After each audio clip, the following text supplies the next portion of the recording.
रघुराम का हाईवे पर अपना ढाबा नाम से एक होटल चल रहा था। ढाबे की रसोई में जो खाना बनता था उसे बनाने की जिम्मेदारी नैना रानी पर थी। नैना रानी खाना बनाने में इतनी कुशल थी कि उसके बनाए खाने को लोग हद से ज्यादा पसंद करते थे और इसीलिए हाईवे पर से गुजरने वाली हर तीसरी गाड़ी खाना खाने के लिए उसी के ढाबे पर रुकती थी।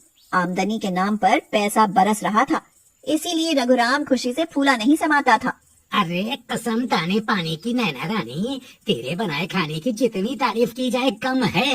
ये तो आपका बड़प्पन है सेठ, वरना खाना तो सभी ढाबे वाले अच्छा ही बनाते हैं।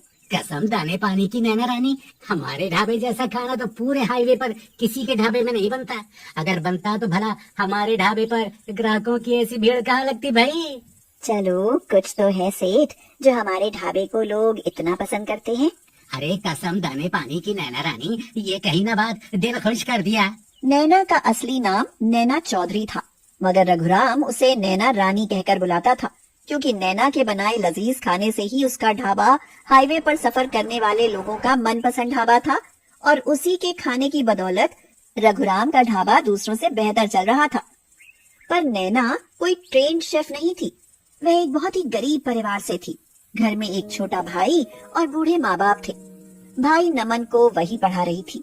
घर की आर्थिक हालत बहुत कमजोर थी, इसीलिए नैना एक दिन काम ढूंढते हुए रघुराम के ढाबे पर आती है। सेठ, क्या आपके ढाबे पर कोई काम मिल सकता है? कसम दाने पानी की छोरी, तुम बड़ी नादान लगती हो। भला क्या काम दूं तुमको? बर्तन वर्तन धोने का काम ही कर सकती हो तुम। अरे ना ना सेठ, मैं बहुत अच्छा खाना बना लेती हूँ। क्या आप मुझे अपनी रसोई में काम नहीं दे सकते? कसम दाने पानी की, अरे कैसे भरोसा करूं कि मेरे ढाबे में जो रसोइये हैं तुम उनसे बेहतर खाना बना सकती हो। वो तो खाना बनाकर दिखाने से ही पता चलेगा सेठ। अरे कसम दाने पानी की बात में तो दम है। रघुराम सेठ नैना से बात ही कर रहा होता है कि तभी ढाबे में बैठे नवीन नाम के ग्राहक की आवाज सुनाई देती है। ओफो, दाल मखनी में कोई स्वाद है ना ही सब्जी में। कोई अच्छा वाला कुक नहीं है तुम्हारे ढाबे में? अरे ये कैसे खाना बनाते हो? साहब, हमारे ढाबे में तो सभी कुक अच्छे वाले ही हैं। आज तक तो किसी ने खाने को लेकर कोई शिकायत नहीं की। तो क्या मैं बेवकूफ हूँ जो शिकायत करने लगा? आज के बाद खाने के लिए तुम्हारे ढाबे पर कभी नहीं रुकूंगा, समझे? यह कहकर नवीन उठने लगता है, मगर तभी रघुराम वहाँ आकर बात को संभाल लेता है। वह नवीन को मनाते हुए कहता है, अरे कसम दाने पानी की, आप नाराज होकर मत जाइए। आपको आपकी पसंद का खाना मिलेगा, बस थोड़ा इंतजार कीजिए। चलो ठीक है, अगर यही बात है तो मैं इंतजार कर लेता हूँ। यह कहकर रघुराम नैना के पास आता है और उसे खाना बनाने का मौका देते हुए कहता है, कसम दाने पानी की, देख छोरी, मैं तुझे खाना बनाने का मौका दे रहा हूँ। अगर तू इस ग्राहक की पसंद का खाना बनाने में सफल हो गई तो समझ तेरी नौकरी पक्की। मुझे आपकी शर्त मंजूर है सेठ। यह कहकर नैना उस नवीन के लिए खाना बनाती है और वह खाना नवीन को बहुत पसंद आता है। वाह भाई, मान गए। ये खाना तो बड़ा ही लजीज बना है। दाल मखनी की तो पूछो ही मत, बड़ा अनोखा स्वाद है। अरे कसम दाने पानी की, अब तो खुश हो ना भाई? हाँ, अब तो हर बार खाना खाने को आपके ढाबे पर ही रुका करूंगा।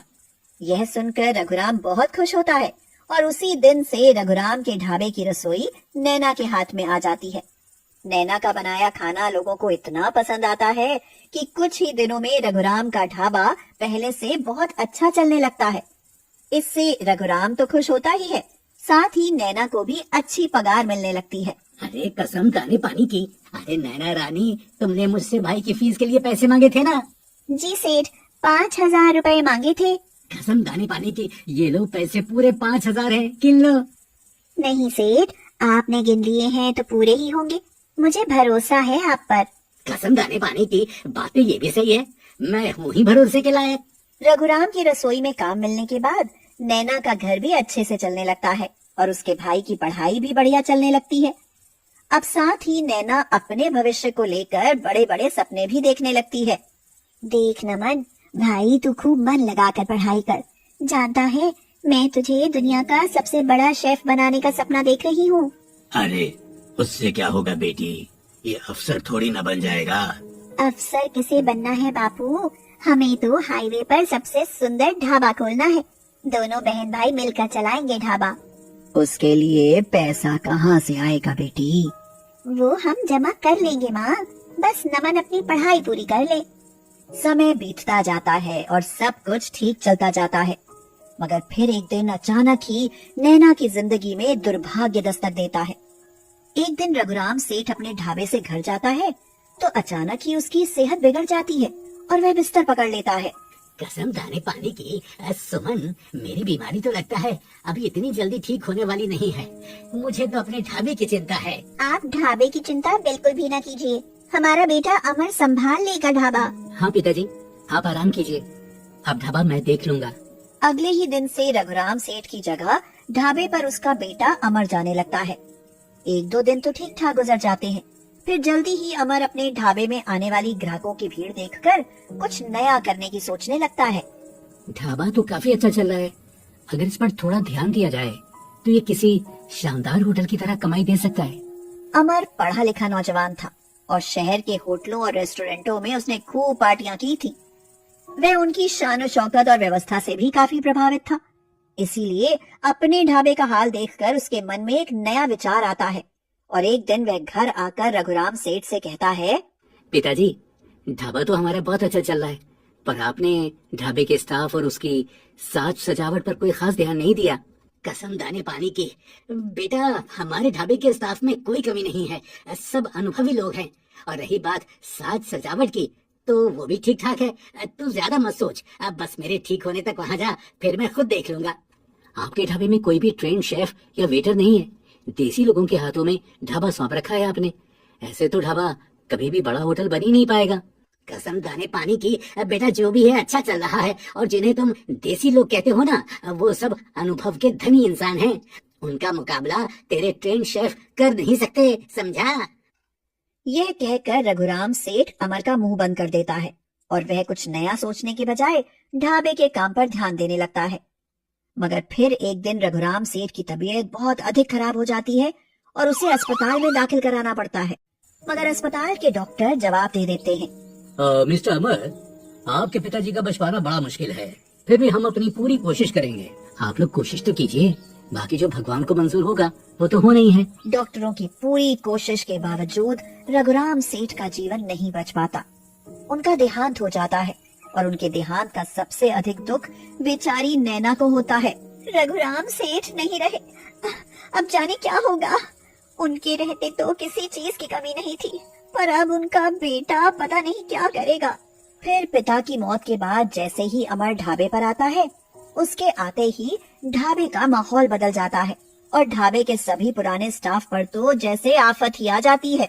देखो नैना, पहले सेठ जी ने ढाबा कैसे चलाया या कैसे नहीं, इससे मुझे कोई मतलब नहीं है, पर अब ये ढाबा नए स्टाइल से चलेगा। अब इसमें आप सब के लिए कोई काम नहीं, आप सब अपना आज तक का हिसाब लो और घर जाओ।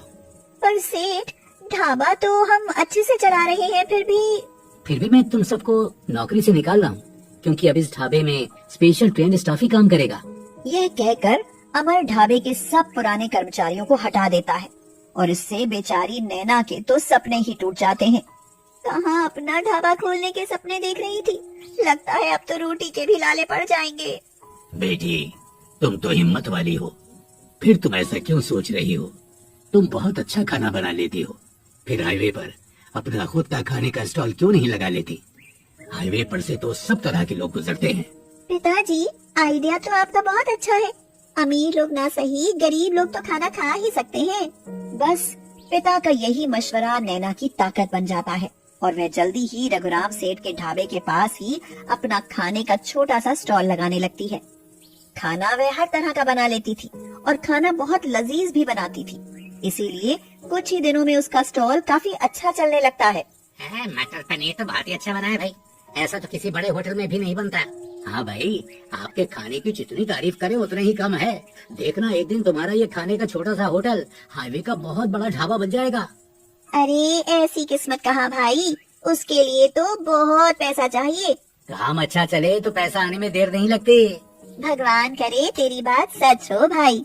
धीरे धीरे समय बीतता जाता है और नैना अपने खाने के स्टॉल से अच्छी कमाई करने लगती है और उधर अमर अपने ढाबे की साज सजावट करके और नया ट्रेन स्टाफ रखकर भी कुछ खास कमाल नहीं दिखा पाता।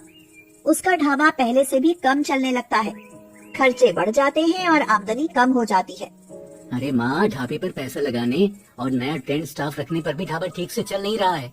बेटा, तुमने अपने पिता की बात न मानकर अच्छा नहीं किया। अरे माँ, कुछ भी नहीं किया। आज कम चल रहा है तो क्या हुआ, कल को बहुत अच्छा भी चलेगा। देखना, एक दिन अपने ढाबे को 5 स्टार होटल में बदल दूंगा। अगर तूने यह कर दिखाया तो तेरे पिता की आत्मा गदगद हो जाएगी बेटा। पर अमर जो भी कोशिश करता वही उल्टी पड़ती।